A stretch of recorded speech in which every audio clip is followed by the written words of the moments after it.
Today, I will be giving a presentation on last week's movie as an example for you guys. After I'm finished, I will have you divide into small groups, and each group will pick a movie. Of course, most of you don't know what the movies are. I have only announced next week's movie. So what you're actually going to do is you're going to pick a time. Okay, so Suffragette. These are the discussion questions that I came up with. Number one, how would you describe the suffragettes' overall strategy?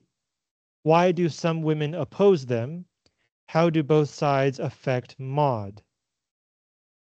Maud, of course, is the main character. So, how to describe their overall strategy?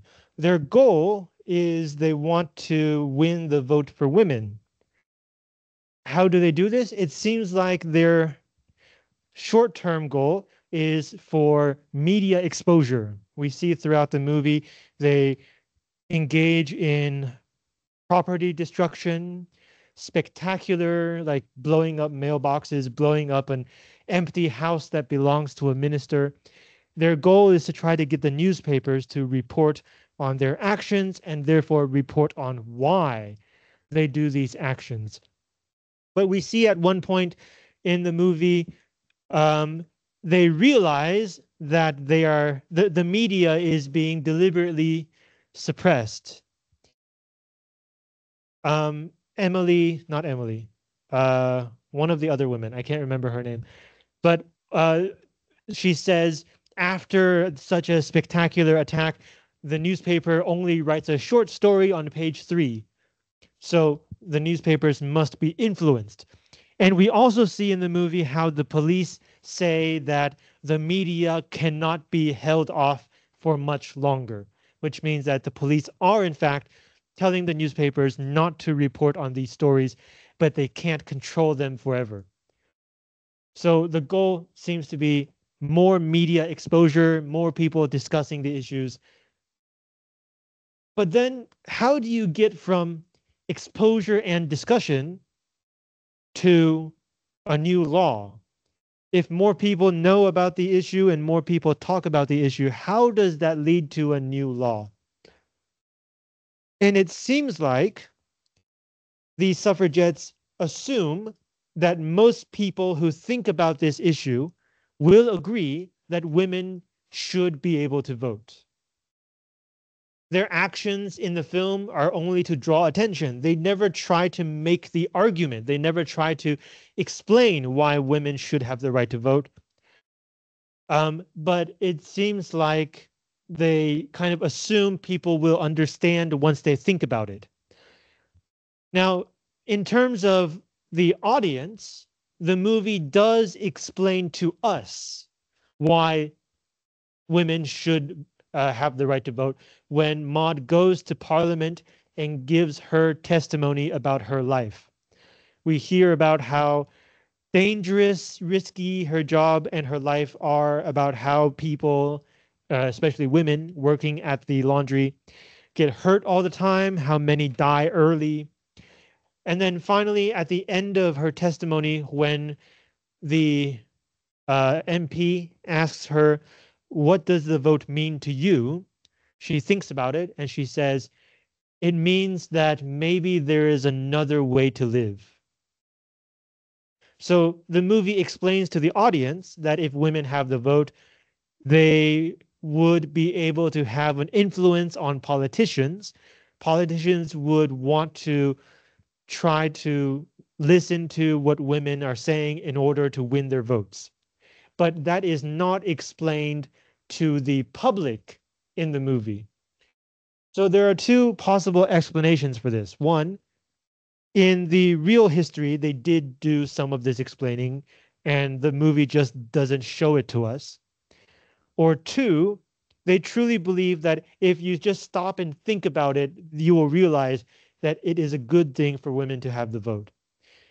And in fact, the second possibility is an actual possibility. It's not just a logical option. For example, the police inspector, Inspector Steed, at one point tells Maud, you know, he says, many people think that women aren't able to handle the vote, that they won't know what to do with it. But I have dealt with you suffragettes. I know how you are capable of planning and reason. I also believe women should have the vote, but it's not my choice. I'm just a police officer. So his example kind of shows how anybody who stops to think about the question would realize that it would be a good thing for women to have the vote. We also have instances where we have examples of how women's lives affect men's lives. And also, like, for example, the story of George. We're going to get to that in question 3. His story is he's a young boy and his life is affected by the fact that women don't have custodial rights over children. So according to the law, George does not belong to Maud. He belongs to Sonny, his father. And so his life is changed because of this. So the film gives us some hints as for why reasonable people would believe that women should have the vote. Which leads us to the second part of this question. Why would some women oppose the suffragettes? We don't really understand this from the film. The film never tries to show us the mindset or the thinking of women who are against giving women the right to vote. But we do see women giving judgment to Maud. For example, when the police drop Maud off at her home and she gets to an argument with Sonny and Sonny locks her out and throws her out of the house. She's holding her clothes and she has to walk past all of her neighbors, most of whom are women. And we see women judging her for her political actions. So this is a hint that maybe some women are against fighting for the vote because they don't want to be judged by society. They don't want to feel social pressure at doing something that many people, mostly men, are against. But there are other possible reasons. Not just social judgment, but also the judgment of family, right? The main reason Maud argues with Sonny is because Sonny doesn't think that Maud should be doing this kind of political action. So for many married women, fighting for the right to vote could cause tension and even the breakup of their own family. That could be another reason some women don't support this. And then the film doesn't tell us, but I'm sure there are some women, or there were some women back then, who really did believe that they should leave politics to the men and that women should focus on taking care of family or having a good moral influence on men. But we don't see that in this film. Mostly the film gives us the perspective that if women were free to do whatever they wanted and nobody would judge them, most of them would support fighting for the right to vote. And one last possible reason, maybe the women, many women don't oppose the vote. Maybe many women oppose the suffragettes. So even women who believe that they should have the right to vote may disagree with this group and how they are fighting for it. Destroying property, destroying mail, destroying empty houses. Many reasonable people believe that you should only engage in peaceful, non-destructive political action. In response, the film has somebody say, I believe it is Mrs. Pankhurst during her speech. She says, we have tried to debate, we have tried peaceful measures, nothing has worked, therefore we have to fight, we have to destroy property. So that's probably some of what the other side of this debate is thinking. And then finally, the third part of this question, how do both sides affect Maud? We talked a bit about how Uh, as she started joining the suffragettes, her family threw her out. She lost her son. She became judged by her neighbors and also by her employers, right? People at her work also started ignoring her or bullying her. But why does Maud go ever deeper into this political movement?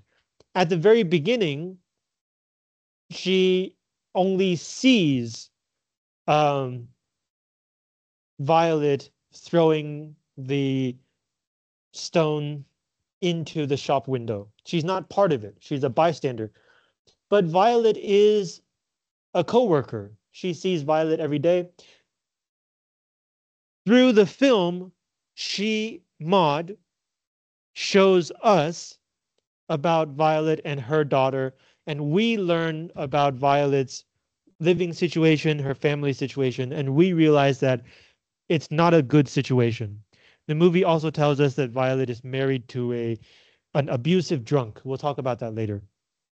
So Maud slowly uh, enters the political movement, not because she firmly, very strongly believes that women should have the right to vote. She enters into the political movement because she cares about her friend and coworker.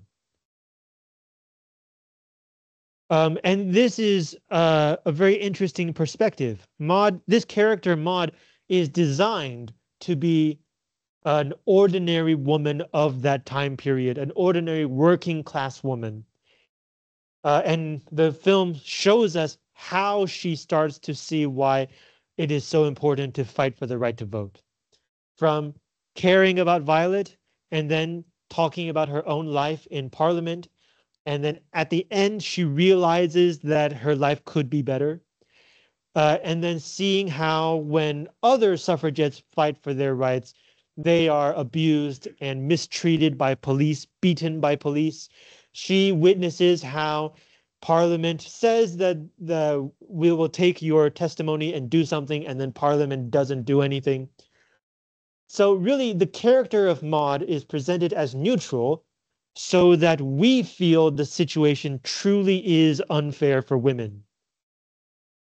We can think about this. If Maud was a character who already believed that she had to fight for the right to vote, we might think that the perspective of the film is biased. We're only seeing this society the way Maud sees it.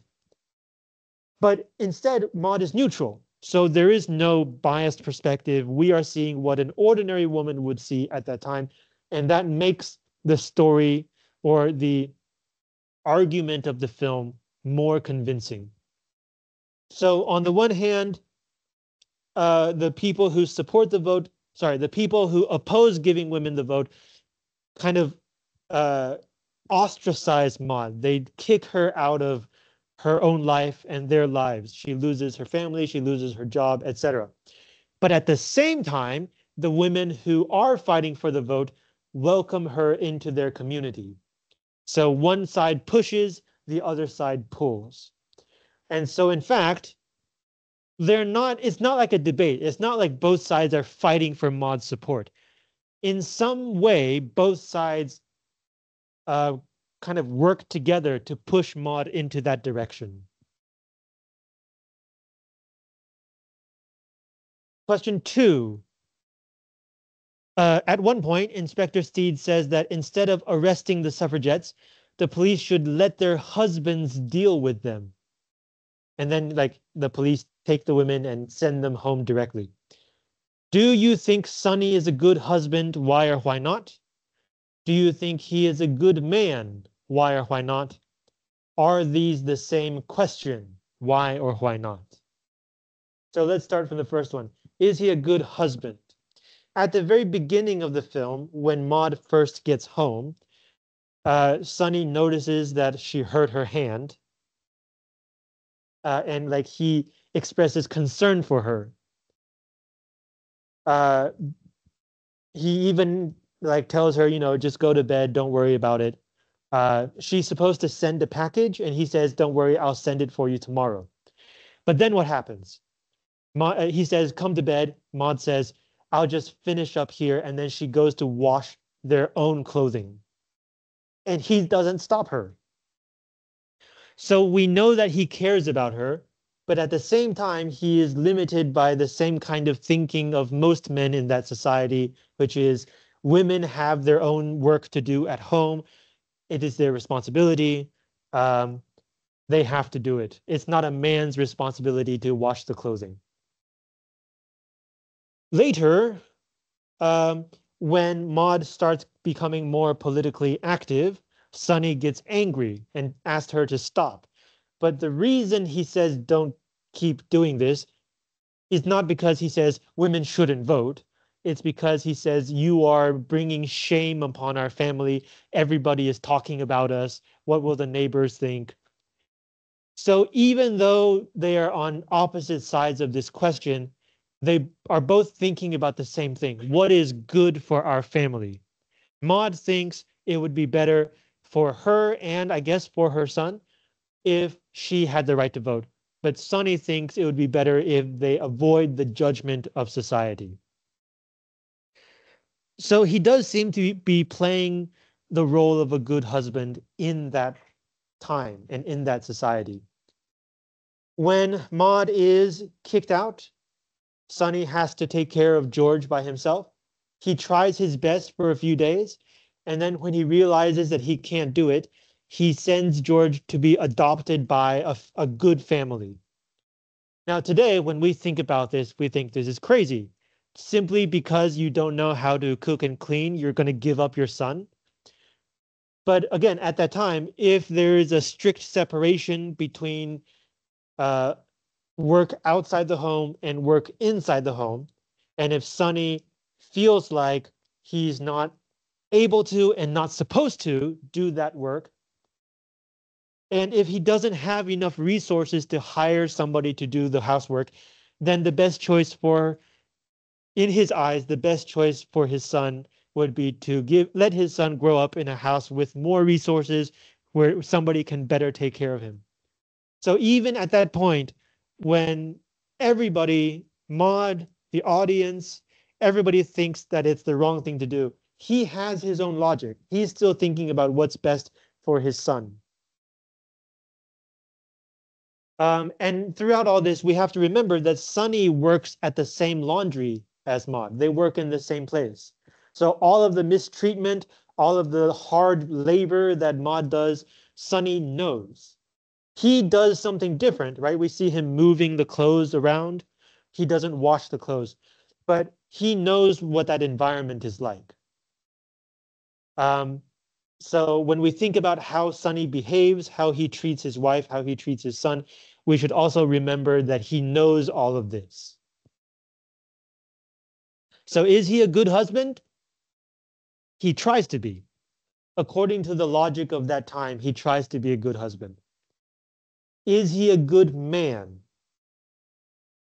If we think that basically every man of that time period is limited by the patriarchal ideology, then we would say that Sonny is a good man for that time. However, the film gives us two other kinds of men. Well, I guess two better kinds of men and then like a worse kind of man. The worst kind of man is, of course, Maud's boss, right? Sexually abuses a 12-year-old girl, constantly screams at people, and is like very rude and abusive. So he's a monster.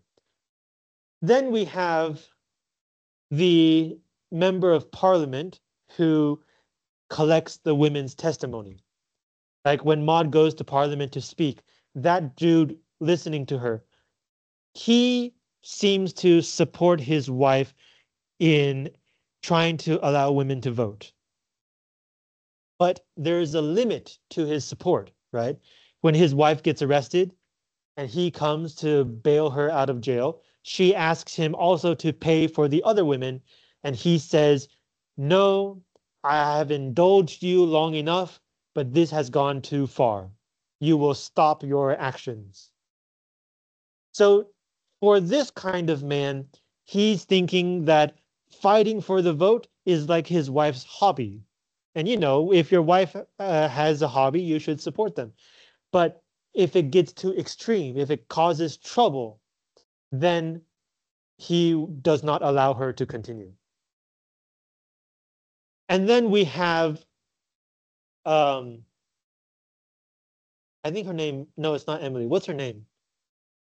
The woman played by Helena Bonham Carter.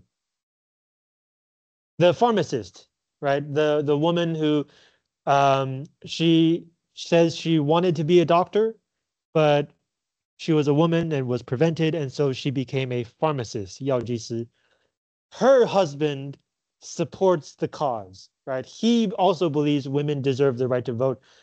He basically lets his wife do whatever, but he also has a limit, and this limit I think is more understandable for us. When his wife has been mistreated by the police, has gone through a hunger strike, and her heart is failing, when she says she wants to continue the fight, he believes that her body would not be able to take it. And so he locks her up to prevent her from going. So this kind of man stops his wife not because he disagrees, not because a difference of opinion, but because he doesn't want her to die.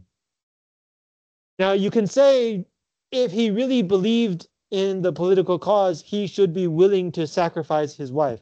But I think most people would find that very hard to do. So the film gives us examples of men who behave in ways that we would understand more today. The man who supports his wife to a certain extent, and the man who supports his wife as much as he can. Compared to those two, Sonny is also just like a regular man who has his limitations, and he isn't able to think outside the box, right? The way he thinks about this issue is in line with how most men at the time think about whether or not to let women vote. So is he a good man? He's an average man. And then finally, are these the same question? If you think about how we just discussed these two questions, the first question, is he a good husband, is talking about the role of a husband, how he tries to care for his family. Whereas the second question is about how much man is able to support his wife's political actions. So the questions are slightly different. The first question is still within the confines of social roles, social expectations. Does this man fulfill what society wants him to do? Whereas the second one is about personal relations, relationship between husband and wife. When a man's wife believes in this so much, is he able to support her as much as he can? So these are two different questions. The second question is less about social expectations. And in fact, according to the way we were talking about this, a good man would not care about social expectations. They would only care about how his wife believes and what his wife wants to fight for. So these are indeed two different questions. Question 3, think about George. Do you think having children helps or hurts feminism? Why? So George, the young boy. From the beginning, we see that he loves his mother very much, and his mother also loves him very much. She is the one who helps him get ready for school every morning. She basically takes care of him in the house. And Sonny's role as father is simply to make sure that he says goodnight to the king, the picture of the king on the wall, and make sure that he gets out of the house on time. He makes it to school on time. So Sonny is more like the authority figure. He gives orders, and George has to obey. Whereas Maud, his mother, is more like the caretaker. She makes sure that he's healthy. She makes sure that he does things the right way, that he's being a good boy. And we also just mentioned how George is constantly used as a weapon against Maud. When Sonny wants her to stop fighting for the vote, he basically says, like, George needs you. Think about George. What about George's future? Like, don't bring shame and judgment onto our family because it will have a negative impact on George. And then finally, when Maud is kicked out and she no longer has access to her son, Sonny tries to take care of him. And when George doesn't obey, one thing that Sonny says is, "What would your mother think? Like, you're being such a naughty boy. What would your mother think?" So even when Maud is no longer there, the idea of Maud is still playing a role in taking care of George. So we actually have evidence for both sides of this question. You can say that having children hurts feminism because it gives women a weak point that their enemies can use, whether it's external enemies like the police or internal opponents like the men of the family. But you can also say that having children in the house demonstrates the importance of women for the household, especially in that kind of time period when men were not used to taking care of children. And this kind of perspective we sometimes see even today. I think 10 or 15 years ago, there was a political disagreement about feminism in Iceland. And so the women all came together and said, fine, if you don't pass this law, we're not going to do any housework. And then you saw news stories about Icelandic men eating sausages for a week and like not knowing how to do the housework. And so finally the women got their way and the law passed. So like having a child in the house creates more housework. It creates more opportunities for women to demonstrate value to the men of the household. And in fact, when we think about first wave feminism, the fight for basic rights like the right to vote, one major reason why some men supported women is because they realized that women are also part of their life in their home.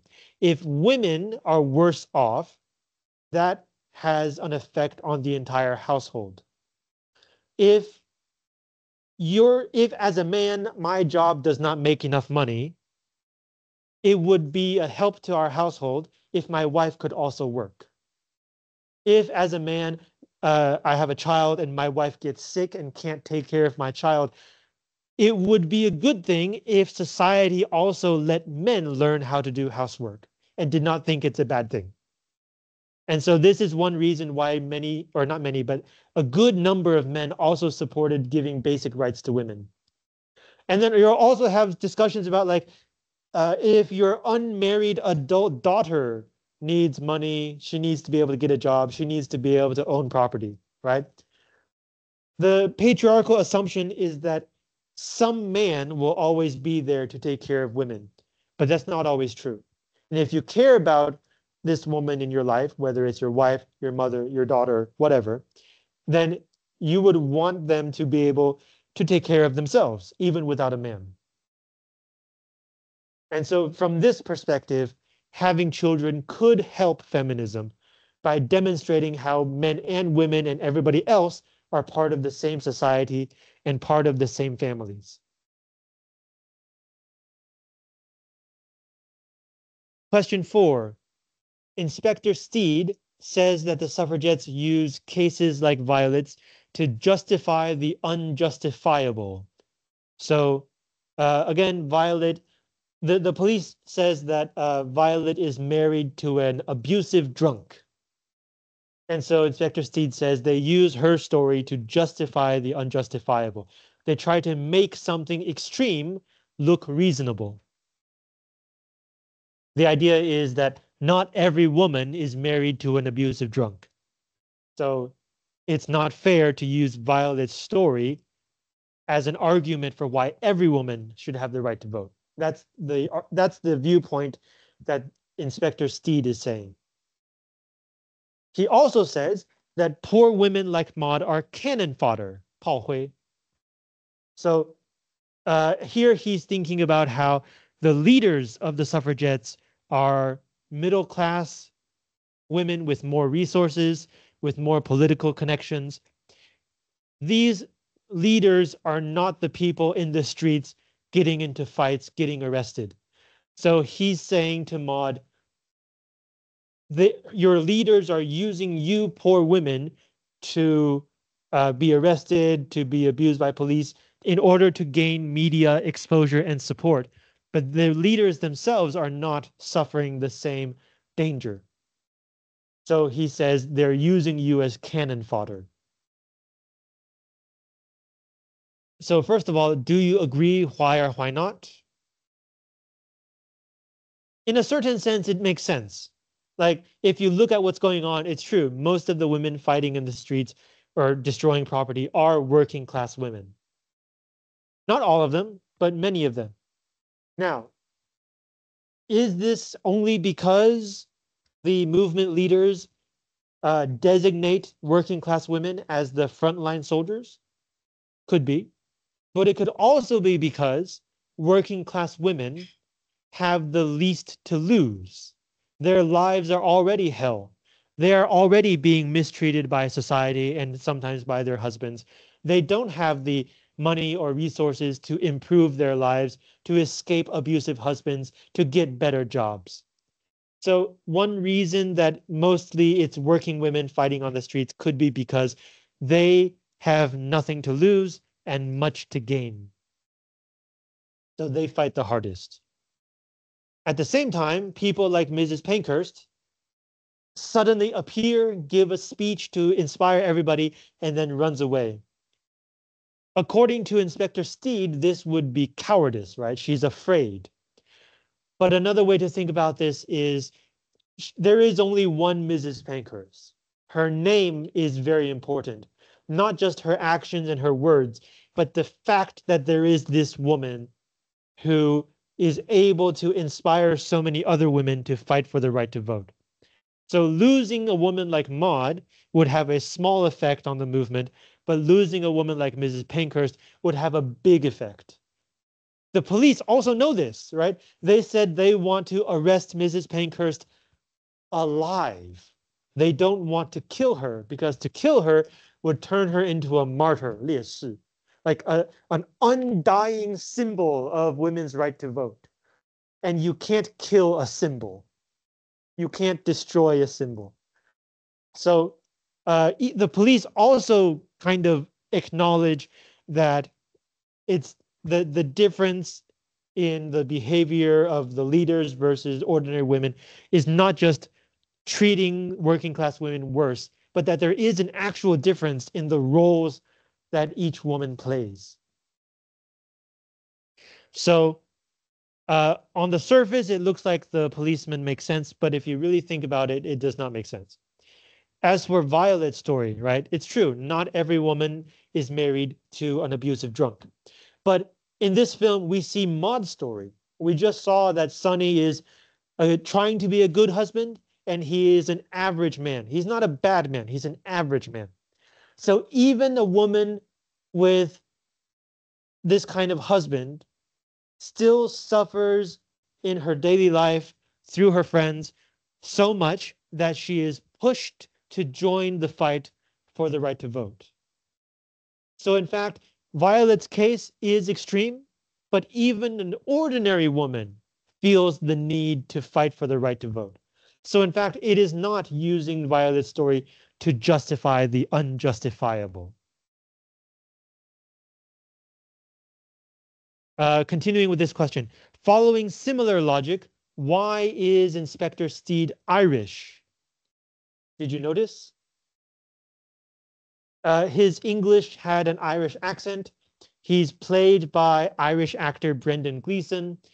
When we first meet him and he's introducing himself to the London police, he said that he had experience with rebels in, I think it was Afghanistan or somewhere, Ireland and somewhere else. Like he mentions Ireland as one place where he had worked before. And this is very interesting. So apparently he's from Northern Ireland. Northern Ireland, most people there support being part of the UK.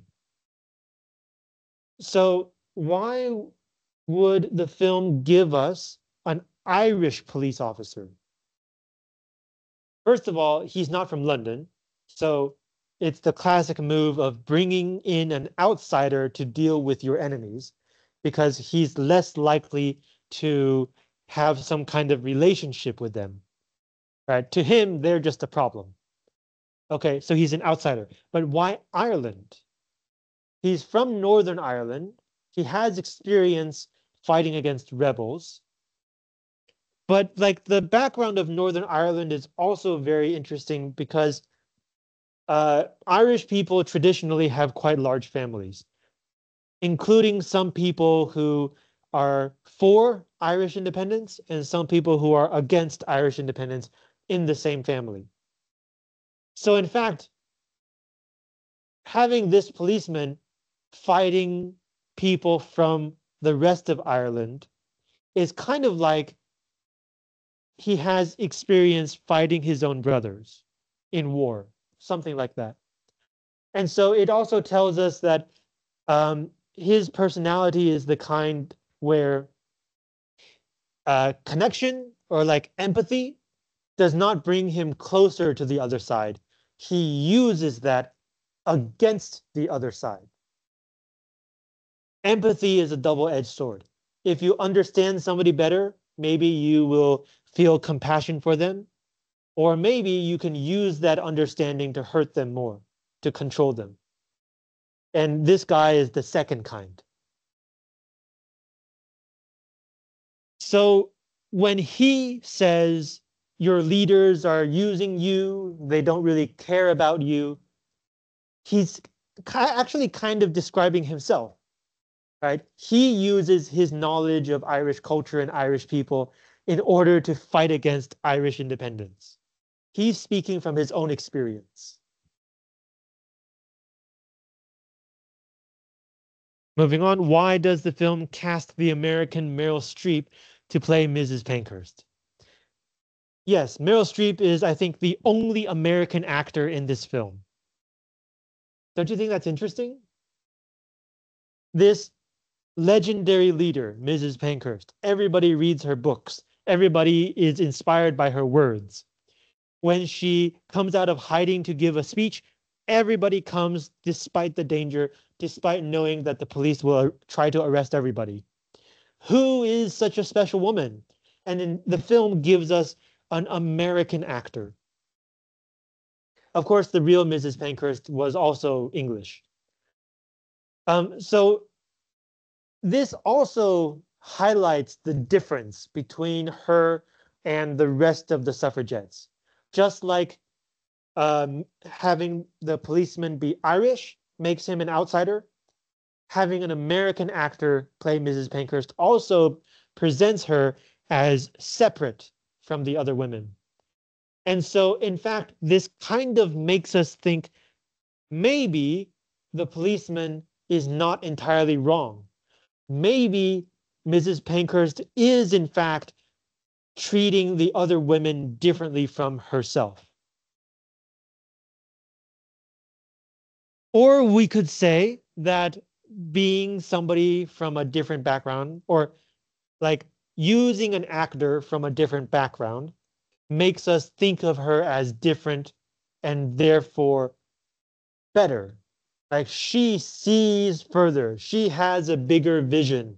She has a better plan. She has a better way of using language to inspire people. That could also be one possible effect. Finally, another way to think about this is Meryl Streep, the American, is using a British accent. She's using a kind of language that she had to learn and practice and become so good at that it doesn't sound strange. That you would basically accept that this character is English. She's performing. She's working at her performance. Just like Mrs. Pankhurst, when she's giving a speech, is also performing the speech for the women. She didn't just like go up there and read from her diary, right? She wrote a speech, she prepared it, she probably practiced. Every public speech is a performance. And so casting the American Meryl Streep could be emphasizing the performance part. We don't really know what kind of person Mrs. Pankhurst is. We know that she's probably polite, right? When she gets into the carriage to run away, she thanks all the women who help protect her. She probably even truly and deeply, genuinely loves all of the women in the movement. But we don't know. All we see basically is her performance when she gives the speech. And so casting somebody who has to actually design and work on that performance reminds us that in political movements, it's not just direct action. You also have to present a public side. Direct action is like destroying property or like collecting signatures or whatever. But a public face is when you have a spokesperson, 发言人, when you have a media officer who's in charge of presenting your ideas to the media and helping to promote your ideas to everybody. And Mrs. Pankhurst is playing that role as the movement leader. Every time she appears, it's a newspaper story. Her speech, I assume, is copied down and passed around. Her book is a bestseller. Her role is to promote the message. And so performance is key to her role. And casting an American to play a British woman could remind us of this fact. And also, Meryl Streep is just a really good actress.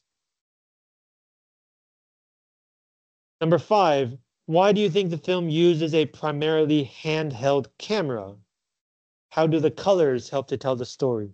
So this is the film-related question. If you noticed, most of the movie, the camera is always moving. Somebody's always holding the camera. It's always shaking a little bit. I think the only exception is when Maud is talking in Parliament, then the camera is locked down.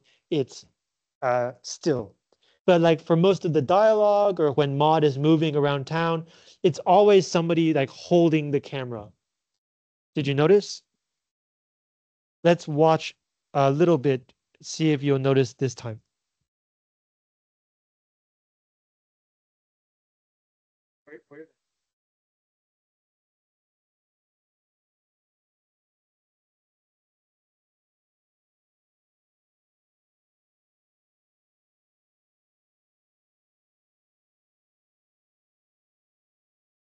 Camera's moving. Camera's moving.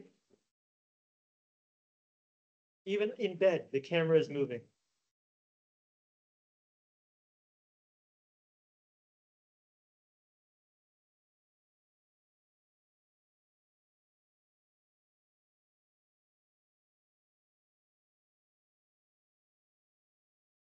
So the first part of this question is, why do you think the film uses a primarily handheld camera? So if the camera is supposed to represent the audience perspective, right? This is how we feel when we are looking at what's going on. So keeping the camera moving makes us feel like things are happening. Something might happen in the next moment. We're not sure, right? If the camera feels like it's being held by somebody, then that somebody could always turn around or do something else. It gives us a sense that things are in motion, that not everything has been decided. Not everything is predictable. And that adds to the political message. The political message is if the women keep fighting for the right to vote, maybe one day they will win that right. So with every action, there is the idea of possibility. But this handheld camera is also related to the fact that a lot of this movie is shot in close-up, very close to people's faces, very close to people's bodies. And what that does, it also puts us directly into the situation. We're not looking at the whole picture. We're looking at one specific part at a time. We're in the middle of it. And that also helps to give us a feeling that we are part of this political movement. We are going along with these women as they engage in direct action. And then finally, one other possible reason is if you put the audience in that position, it's like you're directly looking at somebody else, or maybe you're directly looking at Maud. And so that also encourages the audience to feel what Maud is feeling, to think what Maud is thinking. Right? We're not looking at the whole scene and like figuring out what's going on. We're following this person around. We're basically in step with this person. So the handheld camera helps us or helps the film tell its political story and helps it tell the emotional story. Second part, the colors. Did you notice the colors? Most of the movie is blue and gray. I think it's pretty obvious what that means, right? Sad, dark, hopeless, rainy, negative, cold emotions, the opposite of hope. But then you have some scenes that are more warm, kind of orange, especially near the end, right? When Maud is reading the book, she uses a candle light, orange light, representing like warmth and hope. But it's a candle. It's very small. It's like the beginning of hope. And then at the end, the very end of the film, we're going to talk about that next. So another use of color is Inspector Steed's suit. All of the police wear black and blue except for Inspector Steed. He wears orange and brown. So that draws our attention to him. He's special. He's not like the other policemen. And of course, he's special. He's the lead investigator, right? He's the person in charge. But also, as the film goes on, we realize he's not just a stupid policeman. He knows what's going on. He understands the women's argument. And in fact, as we just said, he even agrees with the women. But his job is to fight them. So we have one moment when Maud is on hunger strike and the police force food into her. And Inspector Steed is like listening from outside the door, listening to her scream and choke. And then he goes back to his boss and says, some of our measures are getting too extreme. And that scene tells us that he is a human after all. He really is just doing his job. But when his boss says, no, we're not going far enough, he doesn't object. He continues to do his job. And in some sense, somebody who knows that his job is wrong but keeps doing it anyway is worse than somebody who does not know that his job is wrong. So giving his clothing a warmer color, making him feel special, making us think about what he thinks and what he feels actually makes him into even more of a villain. Okay, I'm going to talk about question 6 and then I'll give you a break, okay? Question 6. How would you explain Maud's behavior after Emily's death? Why do you think the fictional part of the film ends that way? So to remind you, she and Emily go to the Derby, which is a horse race. Their original plan fails. And so Emily sees a chance to gain more media exposure by like showing the flag in front of the cameras or something. But before she can do that, she walks onto the horse track and gets trampled by a horse and dies. Now, according to history, nobody knows whether her plan was to die or if it was just an accident. And when we watch the movie, we also can't tell what her plan actually was. But anyway, it happens. The women get their media exposure. And then the very next thing that Maud does after getting back to London, she goes back to the laundry, she picks up Violet's daughter, and she sends her off to work in a middle-class house. and away from that abusive work environment. This is something that she has wanted to do for a long time, but only after Emily's death does she actually do it. She walks in, her boss yells at her coworkers stare at her. She doesn't care. So we can say that like Emily's death kind of showed Maud just how serious this political issue is. Emily is willing to die for it. The least Maud could do is some action to save a 12-year-old girl. It gives her courage, right? If somebody is willing to die for this, I can do more. You can also say it gives her abandon, a sense of like, I don't care anymore what happens to me. I have to do the right thing. And we also see that she like takes more responsibility in the organization. She now plays a kind of leadership role. She's helping to organize the funeral. And then the second part of this question, why do you think the fictional part of the film ends that way? So if you remember, she's preparing the reception. She gives flags to the women, and then they go out, all go out into the street and join the march. And the screen goes, okay, actually, I want to show you this because I think it's a really good ending, symbolically speaking.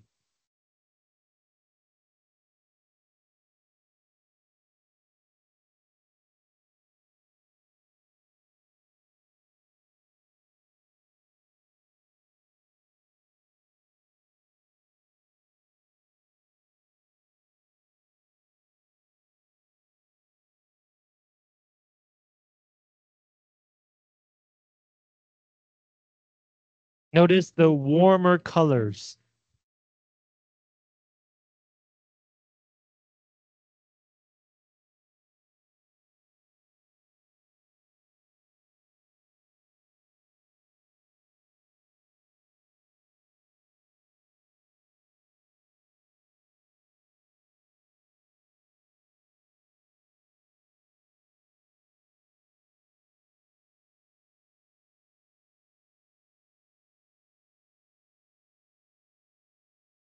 Isn't that a great ending?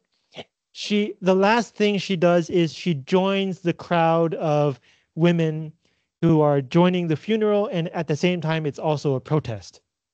So it's like she symbolically finally joins the rest of the group of women who are fighting together for their right to vote.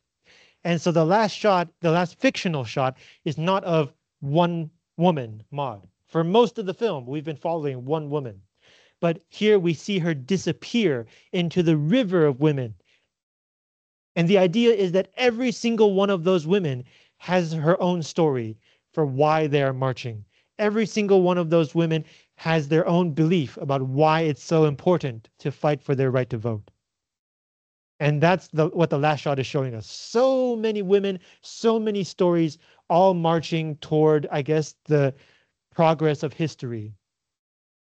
And then the fictional part ends in the white light, white symbolizing hope, salvation, heaven, these kinds of positive ideas. Okay, do you have questions about this? Okay, take a break. When we come back, I'll connect what I just did with what I want you guys to do.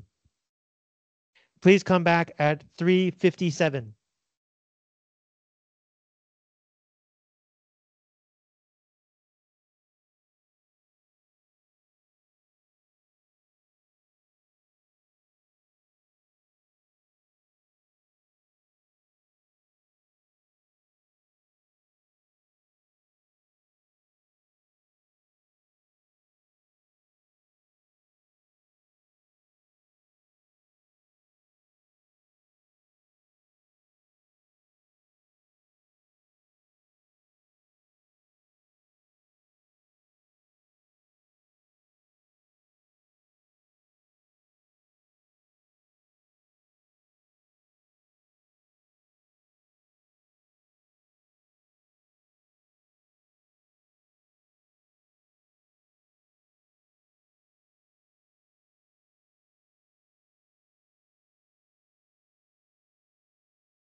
Okay, so in the last hour, I took questions that I had written and posted on Moodle, and I tried to offer answers to each question. So not just a single answer.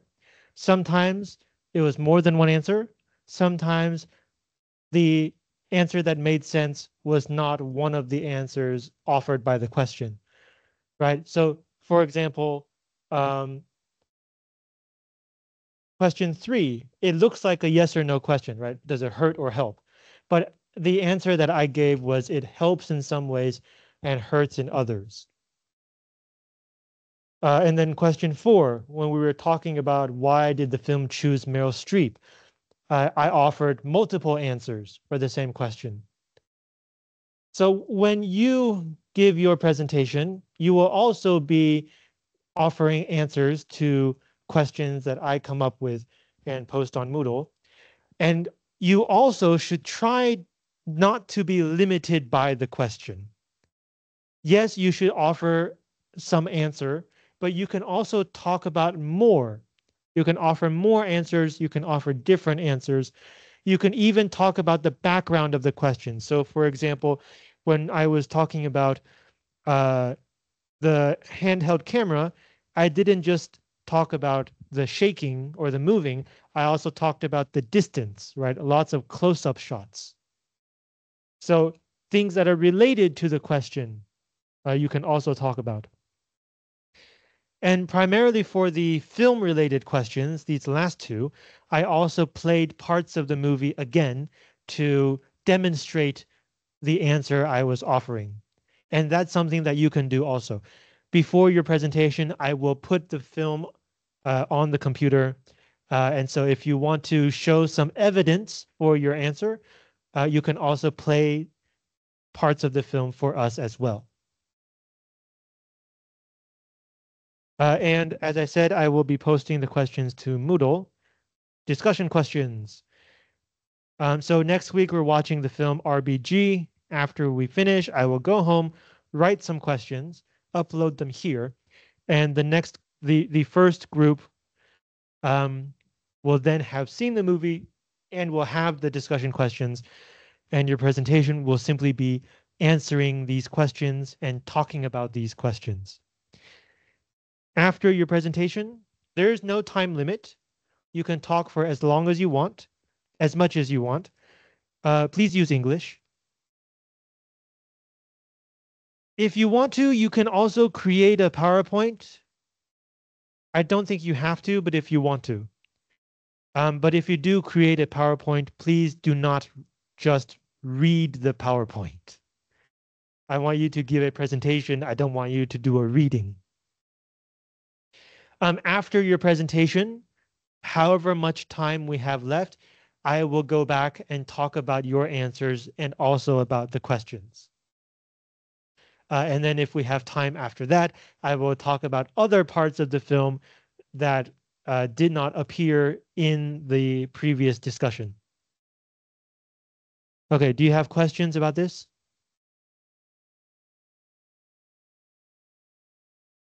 Okay, so as you can see from the schedule,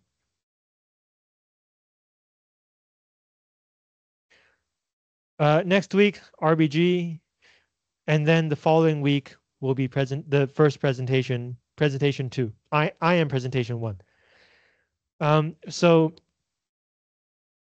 whoever becomes group 2 will have the advantage of knowing the movie, and so you can do research before next week if you want to. The disadvantage is, of course, you then have to give the first presentation.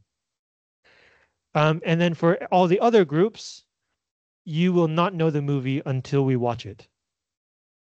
And there will be a total of 7 student presentations, 7 groups. Okay, so I have 22 people, I think. Yes, 22 people on the list, 7 groups. So each group will have 3 people, one group will have 4 people. Aim for 3 people. So if you want to form your own groups, you can form your own groups. If you want me to put you together, please come up front. So we'll decide groups first, and then we will decide the order. Okay. Yeah, so if you want to form your own groups, go move. If you want me to help you, please come here.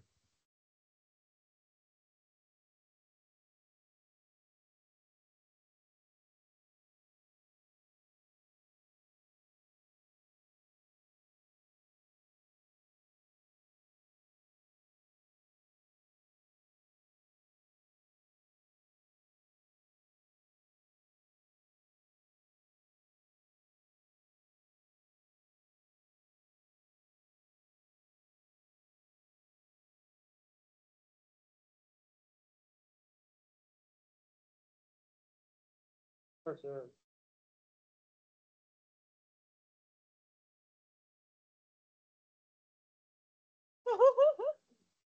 Percy, you don't have time. Percy. Hey, you'll send me that. Thank you. Thank you. Okay, what you do? 等一下，我等一下会再。所以，嗯，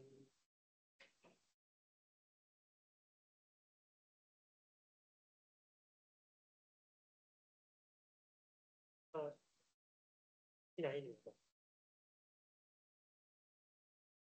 ，like one man with one woman.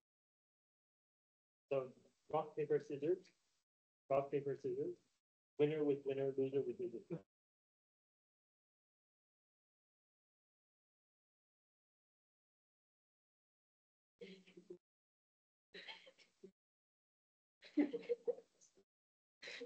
Okay, winner.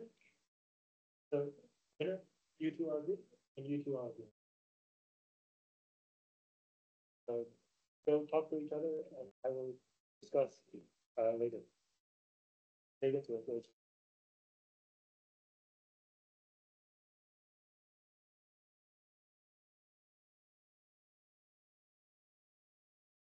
Does everyone have a group? If you do not have a group, please raise your hand.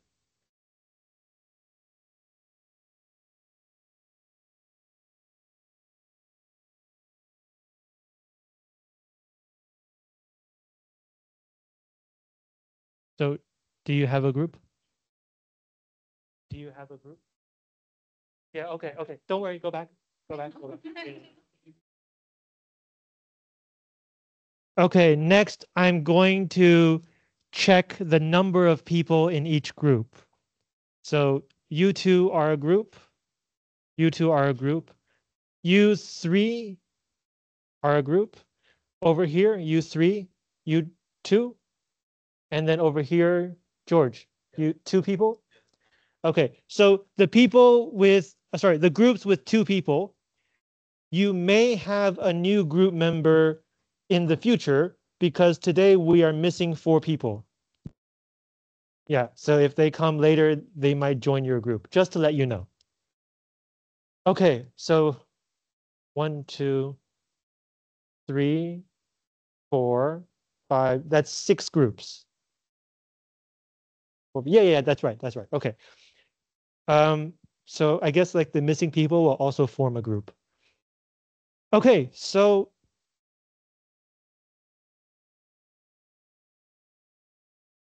right, but if you have one group of 4 and then you have 5 groups of 2, that doesn't make sense. So one of them will join one of you. Okay, next, we're gonna do it like this.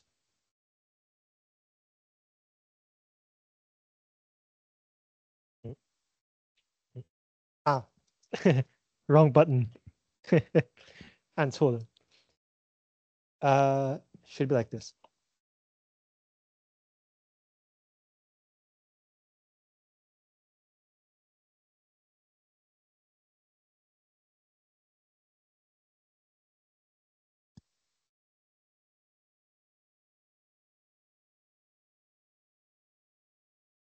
Yeah, no, actually, you gotta take one down. Yeah, no, I actually am going to turn off the projector. Hang on.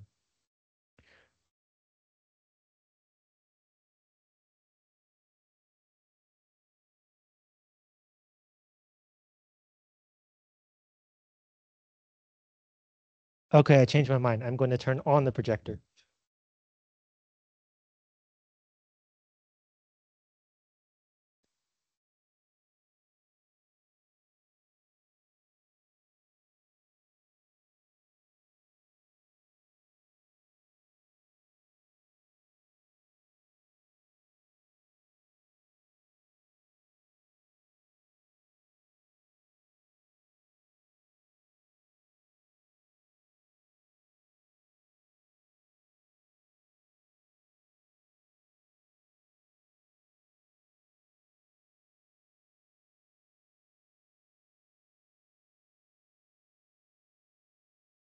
Okay.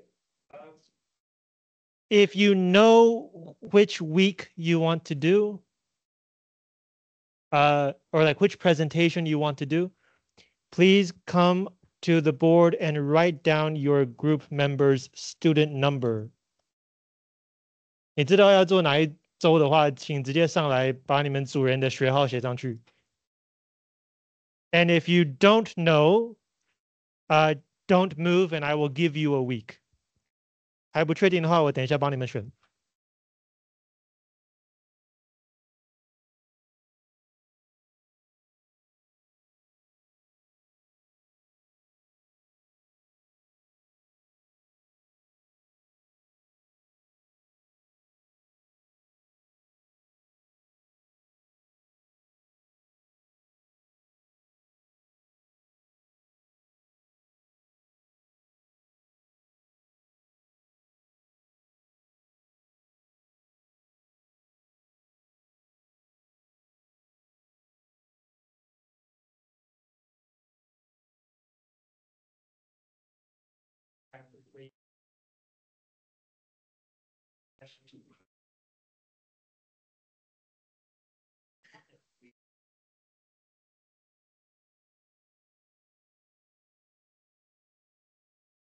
Oh well.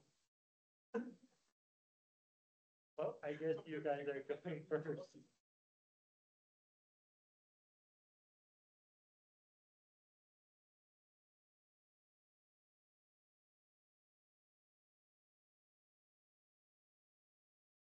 OK，你们学号多少？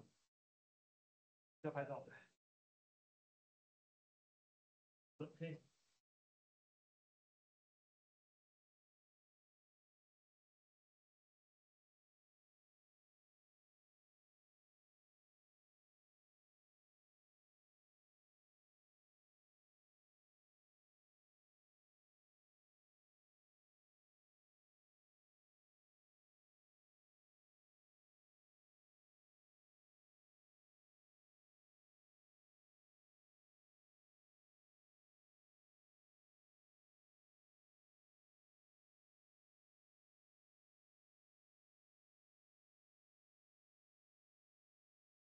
Okay, you will notice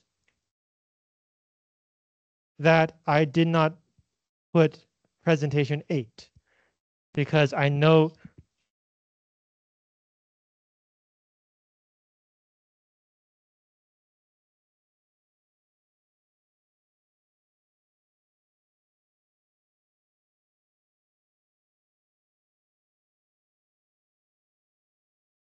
Okay, you will notice I did not let you choose presentation 8 because I know if I gave you 8, nobody would choose 2. So now you know which week you will be doing your presentation. You can plan accordingly. So for the rest of today, I will let you discuss with your group members. Make sure you can contact each other and like come up with some kind of plan. This kind of presentation is a little unusual. So come up with a plan for how you will do it. The number of questions. This week I gave you, I presented 6 questions, but the number will be between 5 and 7. Could be 5, could be 6, could be 7, depending on how interesting the film is. So it may not be a good idea to divide separately by question, like you do 3, I do 4. The best case is if both of you Okay, the best case is if all of your other group members get sick, you should still be able to give the presentation.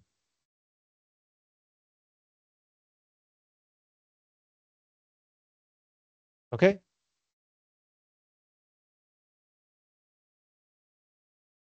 Yeah, except for you. Right? If you're the only group member who shows up, you should be able to give the presentation. Yeah.